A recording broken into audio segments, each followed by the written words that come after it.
বলছি মন খারাপ করার দরকার নেই, মানব কি দিয়ে গেছে খাবারটা খান। কারণ একটা জিনিস হচ্ছে যতই ইনকাম করার পরেও প্রত্যেকটা ফ্যামিলিতেই আমাদের অশান্তি ঝামেলা এটা ওটা আছে। মন খারাপ করার দরকার নেই, খাওয়া দাওয়া খাবারটা খান। আসলে সমস্যা ব্যবসা বাণিজ্য আসলে আগের মতন সে ব্যবসা বাণিজ্য নাই।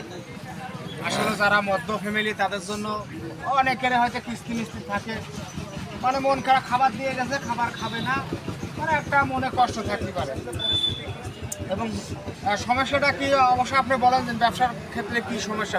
সমস্যা যে তেল এত এত এত তেল দেয় কে? এত তেল দিয়ে এত তেলে খাওয়া যায়, আপনার বাবদ ভালো না তো। বলেন আপনার কি ব্যবসা বাণিজ্যের কি অবস্থা? ব্যবসা বাণিজ্য ভালো না, ব্যবসা বাণিজ্য মন মেজাজ খুবই ভালো না।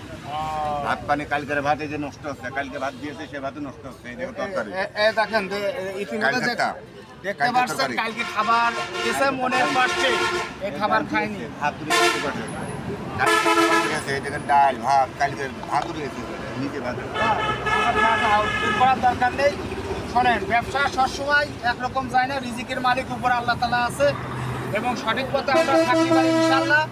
যেহেতু সৃষ্টিকর্তা আমাদের চিন্তাধারা করে দুনিয়ায় পাঠাইছে, সঠিকভাবে আমরা ইনকাম করবো। রিজিকের মালিক একজন, নিরাশ হওয়া যাবে না, অবশ্যই দোয়া থাকবে। এবং